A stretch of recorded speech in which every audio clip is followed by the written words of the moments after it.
شاتو نے اس کے بعد کچھ نہیں کہا۔ وہ خاموش ہو گئی اور خاموش ہی رہی۔ کمرے کی پراسرار خاموشی نے اس کی خاموشی کو اور بھی زیادہ بھیانک بنا دیا۔ اور پھر اچانک شاتو چیخنے لگی، مار ڈالو، مار ڈالو۔ وہ بالکل دیوانوں کی طرح چیخ رہی تھی۔ اس کا چہرہ بھی اب بھیانک ہو گیا تھا۔ خوبصورت بال چہرے اور بازو پر بکھر گئے تھے، آنکھیں لال ہو گئی تھیں، منہ سے کف جاری ہو گیا تھا۔ وہ چیخے جا رہی تھی، مار ڈالو، مار ڈالو، مار ڈالو۔ ونود کو دیکھتے ہی دیکھتے شاتو کا وجود فضا میں تحلیل ہو گیا اور صرف اس کی چیخیں باقی رہ گئیں۔ کمرے میں اب بھی اس کی چیخیں گونج رہی تھیں۔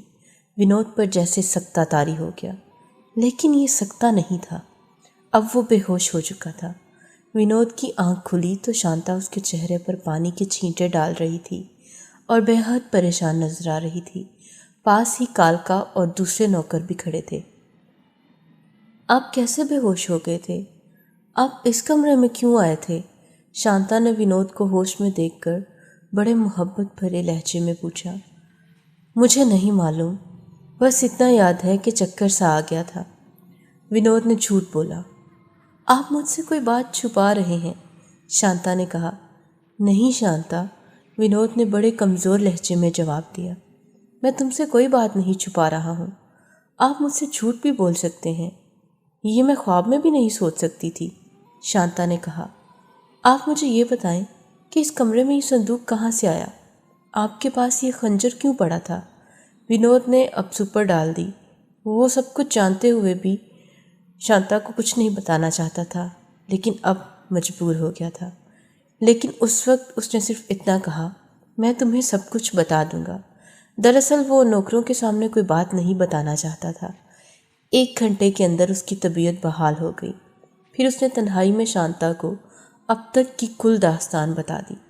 داستان اتنی ہولناک اور لرزہ خیز تھی کہ شانتا لرز کر رہ گئی۔ اس کے چہرے کا رنگ سفید پڑ گیا۔ ونود نے اپنی داستان ختم کرنے کے بعد کہا، میں نے تمہیں پریشانیوں سے بچانے کے لیے ہر بات چھپائی تھی۔ میں تمہیں یہ نہیں بتانا چاہتا تھا کہ اس حویلی میں ہم زندہ انسانوں کے علاوہ ایک بھوت بھی رہتا ہے، اور خود ہم نے اس بھوت کو اس حویلی میں رہنے کی دعوت دی ہے، کیونکہ ہمارے آنے سے پہلے تک یہ بھوت کنویں میں قید تھا۔ ونود نے مزید کہا، لیکن تم اطمینان رکھو، یہ بھوت ہمیں کوئی نقصان نہیں پہنچائے گا۔ شاتو کی روح بری روح نہیں ہے، وہ یقیناً بری ہے، شانتا نے کچھ سوچ کر کہا۔ وہ بری نہ ہوتی تو چیخنے کیوں لگتی؟ مجھے سمجھاؤ کہ وہ کس کو مار ڈالنے کے لیے چیخ رہی تھی؟ شاید اس پر کوئی دورہ پڑا تھا، ونود نے کہا۔ میں نہیں مانتی، شانتا نے کہا، اور پھر وہ اپنی داستان مکمل کیے بغیر چلی کیوں گئی؟ میں سچ کہتی ہوں ونود، ہم کسی بڑی مصیبت میں گرفتار ہو گئے ہیں۔ بہتر یہی ہے کہ ہم یہ حویلی خالی کر دیں۔ نہیں شانتا، ونود نے کہا، میں بزدل نہیں ہوں، میں حویلی سے نہیں جاؤں گا، میں یہی رہوں گا۔ میں بت کے اس پراسرار بت کو اور اس کے تمام مسئلوں کو حل کر کے رہوں گا۔ تمہارا یہ فیصلہ غلط ہے ونود، شانتا نے ایک لمبی سانس لینے کے بعد کہا، اور اس لیے غلط ہے، جس طرح تم مجھ سے بت کی زندگی کی بات چھپا رہے تھے، اسی طرح میں نے بھی تم سے ایک بات چھپائی تھی۔ تم نے مجھ سے کیا چھپایا؟ ونود نے بے چین ہو کر پوچھا۔ ایک بڑی اہم بات، شانتا نے بڑی مردہ آواز میں کہا۔ تم یہ شاید سن کر چیخ پڑو گے کہ اس حویلی میں صرف شاتو کا ہی بھوت نہیں ہے، ایک آدمی کا بھی بھوت ہے، ایک ایسے آدمی کا بھوت جو مجھے اپنی بیوی سمجھتا ہے۔ بیوی؟ ونود تقریباً چیخا۔ ہاں بیوی، شانتا نے کہا۔ میں نے ابھی تک اسے اپنی آنکھوں سے نہیں دیکھا ہے، لیکن میں نے اس کی آواز سنی ہے۔ وہ رات میں بالکل میرے قریب موجود رہتا ہے اور مجھ سے باتیں کرتا رہتا ہے۔ ابھی کل رات وہ مجھ سے کہہ رہا تھا، مجھے میری بیوی مل گئی شانتا، تم ونود کی بیوی نہیں ہو، تم میری بیوی ہو، میں تمہیں لینے آیا ہوں، میں تمہیں اپنے ساتھ ہی لے کر جاؤں گا۔ اب دنیا کی کوئی طاقت مجھے تم سے جدا نہیں کر سکتی۔ شانتا کے یہ جملے سن کر ونود کانپ گیا۔ شانتا کے انکشاف نے اس کی رگوں کا دوڑتا ہوا خون سرد کر دیا۔ اس نے پوچھا، یہ بھوت تم سے اور کیا کہتا ہے؟ اور کچھ نہیں کہتا، بس یہ کہتا رہتا ہے مجھے میری بیوی مل گئی، مجھے میری بیوی مل گئی۔ تم ونود کی بیوی نہیں ہو، تم میری بیوی ہو۔ شانتا نے اپنے خشک ہونٹوں پر زبان پھیرتے ہوئے تیزی سے کہا۔ تم نے اسے بالکل نہیں دیکھا؟ نہیں، میں نے صرف اس کی آواز سنی، شانتا نے جواب دیا۔ یہ آواز تمہیں عموماً کس وقت سنائی دیتی ہے؟ ونود نے پوچھا۔ رات کو، لیکن میں تمہارے قریب ہوتا ہوں، میں نے یہ آواز کیوں نہیں سنی؟ ونود نے سوال کیا۔ ہو سکتا ہے وہ صرف مجھ کو ہی اپنی آواز سنانا چاہتا ہو، شانتا نے کہا۔ اور ونود، میں نے تو تم کو یہ بھی نہیں بتایا کہ میں شاتو کو بھی دیکھ چکی ہوں۔ تم نے شاتو کو کب دیکھا؟ میں اسے بھی روز دیکھتی ہوں کیونکہ وہ تمہیں دیکھتی رہتی ہے۔ جب بھی تم گہری نیند سو جاتے ہو وہ تمہارے قریب آ کر کھڑی ہو جاتی ہے۔ شانتا نے اس کے بعد اور کچھ نہیں کہا، وہ خاموش ہو گئی۔ ونود نے کہا، میں آج تمام رات جاگتا رہوں گا۔ شانتا، میں اپنے دوست کو بھی یہاں بلا لوں گا، میں اس پراسرار بت کا مسئلہ حل کر کے رہوں گا۔ ونود نے شانتا کو تسکین دینے کے لیے جو جملہ کہہ تو دیا تھا، لیکن حقیقت یہ ہے کہ شانتا کی داستان سننے کے بعد وہ خود دل ہی دل میں لرز کر رہ گیا تھا۔ اس کی قوت فیصلہ جواب دے چکی تھی۔ چند منٹ تک وہ خاموش کھڑا کچھ سوچتا رہا، پھر اس نے شانتا سے کہا، اب تم ایک لمحے کے لیے بھی اپنے کمرے میں تنہا نہیں رہو گی۔ میں نہ ہوں تو تم کالکا کو اپنے ساتھ رکھنا، اور اس وقت شہر جا رہا ہوں۔ میں صندوق والی کتاب پروفیسر کو دینا چاہتا ہوں تاکہ وہ پڑھ کر مجھے بتائیں کہ اس میں کیا لکھا ہے۔ تم اطمینان رکھنا، میں شام سے پہلے ہی واپس آ جاؤں گا۔ اتنا کہہ کر ونود نے صندوق کھول کر کتاب نکالی اور کمرے کے باہر نکل گیا۔ ایسا معلوم ہوتا تھا کہ ایک مرتبہ پھر اس کے حوصلے جوان ہو گئے تھے۔ ونود کو دیکھتے ہی پروفیسر تارک ناتھ مسکرانے لگے۔ انہوں نے کہا، میں نے اب تک آپ کی حویلی کے سلسلے میں کوئی نئی بات نہیں معلوم کی ہے، لیکن میں نے ایک نئی بات معلوم کر لی ہے، ونود نے کہا اور پروفیسر کے سامنے کتاب رکھ دی۔ اس کے بعد اس نے پروفیسر کو بھی پوری داستان سنا دی۔ پروفیسر نے اس کی حیرت ناک اور رونگٹے کھڑے کر دینے والی داستان سن کر پوچھا، آپ کو پورا یقین ہے کہ اس کتاب میں شاتو ہی کی تصویر ہے؟ جی ہاں، ونود نے کہا۔ آپ نے صرف بت کو دیکھا ہے اور میں تو شاتو کو ایک زندہ وجود کے روپ میں بھی دیکھ چکا ہوں۔ میری نظریں دھوکہ نہیں کھا سکتی، ونود نے مزید کہا۔ آپ یہ پوری کتاب پڑھ لیں اور مجھے مشورہ دیں کہ مجھے کیا کرنا چاہیے۔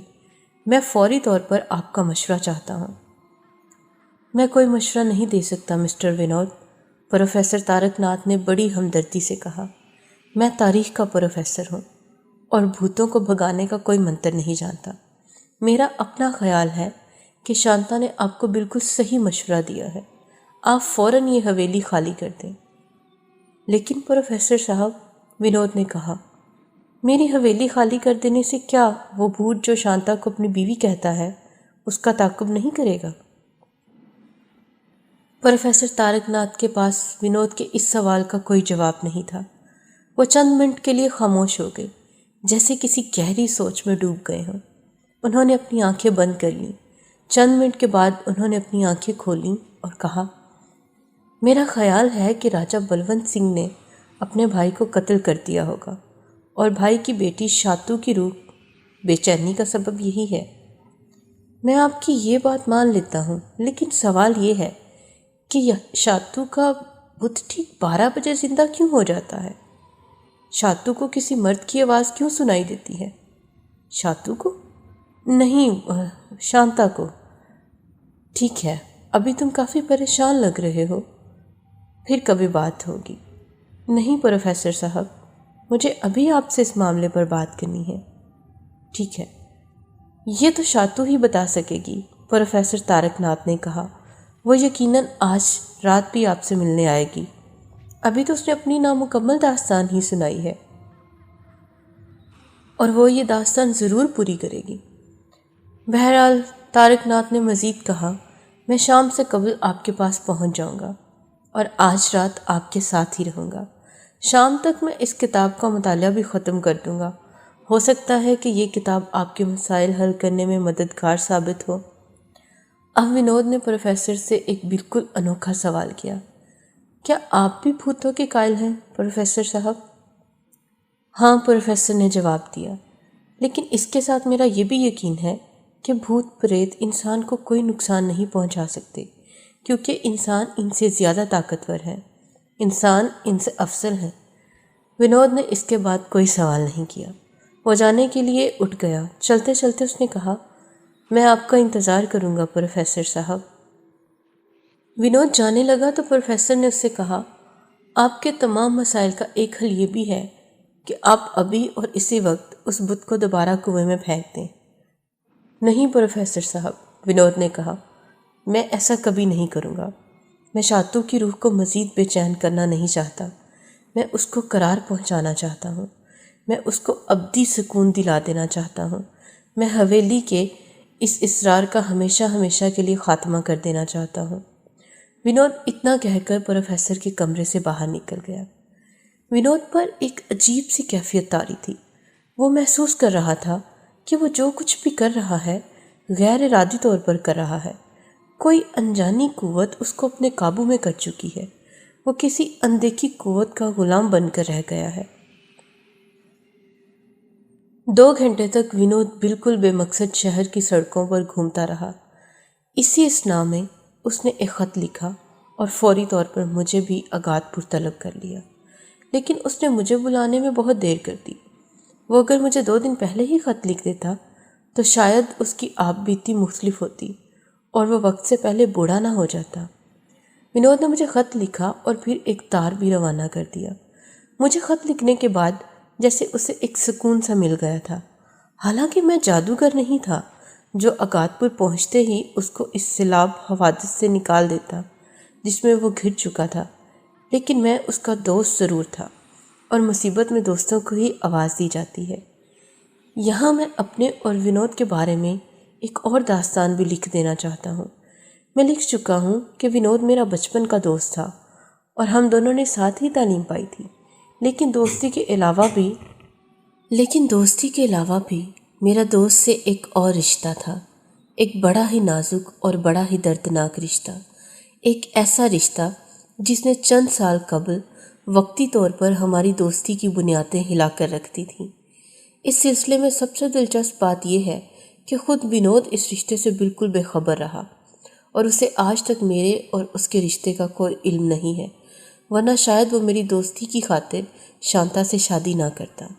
میں نے بھی مصلحتاً اس کو اس رشتے سے بالکل بے خبر رکھا۔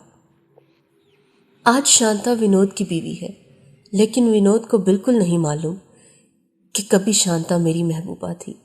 شانتا کے والد سے میرے والد کی دوستی تھی اور یہ دوستی رشتہ داری میں تبدیل ہو چکی تھی۔ میں شانتا کو اپنے والد اور اس کے چچا اور اس کے اپنے ماموں کے گھر میں بہت اچھے سے جانتا تھا، کیونکہ ہم سب کا آپس میں آنا جانا تھا۔ شانتا اور میرا بچپن ایک ساتھ جوانی کی حدوں میں داخل ہوا تھا، اور جوان ہونے کے بعد میں شانتا سے وہ دلچسپی لینے لگا تھا جس کو محبت کا نام دیا جاتا ہے۔ شانتا بھی مجھے پسند کرتی تھی۔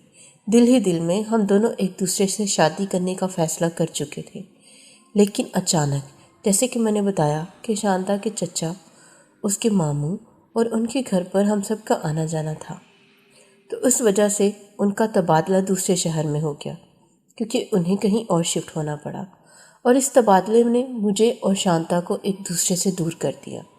جدائی سے پہلے میں شانتا سے تنہائی میں ملا۔ میں نے اس سے کہا، شانتا، میں تمہیں ہمیشہ یاد رکھوں گا۔ اس کے آگے میں اس سے کچھ نہ کہہ سکا۔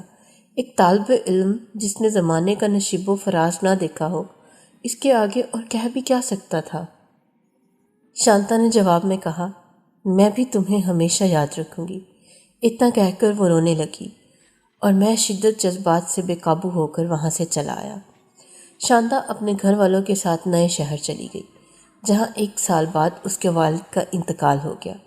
میرے والد اپنے دوست کے مرنے کی خبر سن کر فوراً وہاں پہنچ گئے۔ وہ شانتا کے گھر والوں کو اپنے ساتھ لے آنا چاہتے تھے، لیکن چونکہ شانتا کے بڑے بھائی کو وہاں سرکاری ملازمت مل چکی تھی، اس لیے وہ لوگ نہ آ سکے۔ نتیجہ یہ ہوا کہ میں ایک طویل مدت تک شانتا کو نہیں دیکھ سکا۔ اور پھر ایک دن ونود نے مجھے ایک لڑکی کی تصویر دکھاتے ہوئے کہا، میری اس لڑکی سے شادی ہو رہی ہے۔ یہ تصویر شانتا کی تھی۔ میرا دل بے قابو ہو گیا۔ میں نے ونود سے کوئی تذکرہ نہیں کیا، صرف شانتا کو ایک خط لکھ دیا، لیکن شانتا نے مجھے اس خط کا کوئی جواب نہیں دیا۔ ونود کی بارات میں بھی شامل تھا اور میری موجودگی میں ہی شانتا ونود کے حوالے کی گئی تھی۔ میں صرف شانتا کو دیکھتا رہا۔ شادی کے بعد ونود نے شانتا کی ملاقات مجھ سے کرائی اور میں نے اسے مبارکباد دی کہ میں اس کے مقدر میں اتنی خوبصورت بیوی لکھی تھی۔ دن گزرتے رہے، شانتا اور میں دن بدن دور ہوتے چلے گئے، یہاں تک کہ ہم دونوں یہ بھول گئے کہ کبھی ہم دونوں کو ایک دوسرے سے پیار تھا۔ بہرحال میں ابھی اپنی داستان کو یہیں ادھورا چھوڑتا ہوں۔ ونود جب شہر سے حویلی پہنچا تو شام ہونے میں دیر تھی۔ برآمدہ بالکل خالی پڑا تھا۔ وہ فوارے کے بت پر نظر ڈالتا ہوا شانتا کے کمرے میں داخل ہوا اور پھر جیسے اس کے حلق میں اس کی چیخ گھٹ کر رہ گئی۔ کمرے میں شانتا بالکل دلہن بنی بیٹھی تھی۔ اس کے جسم پر وہی لباس تھا جو تہہ خانے کی صندوق سے نکلا تھا۔ وہ صندوق کے ہی تمام زیور پہنے ہوئی تھی۔ یقیناً وہ اس وقت شانتا نہیں، شاتو معلوم ہو رہی تھی، اور فضا میں وہی خنجر لہرا رہا تھا جس کے دستے پر راجہ بلونت سنگھ لکھا تھا اور جو مجھے ہڈیوں کے پنجر پر رکھا ملا تھا۔ شانتا اس خنجر سے بالکل بے خبر تھی۔ وہ آنکھیں بند کیے دلہن بنے بیٹھی تھی۔ اس کے بعد کیا ہوا؟ شانتا کیوں دلہن بنی؟ خنجر فضا میں کیوں لہرا رہا تھا؟ شاتو کا بت روزانہ رات کو 12 بجے کیوں زندہ ہو جاتا تھا؟ یہ جاننے کے لیے ہمارے چینل ہارر سٹوریز کو سبسکرائب کریں، ہمارے ساتھ جڑے رہیں اور اگلی قسط کا انتظار کریں۔ شکریہ۔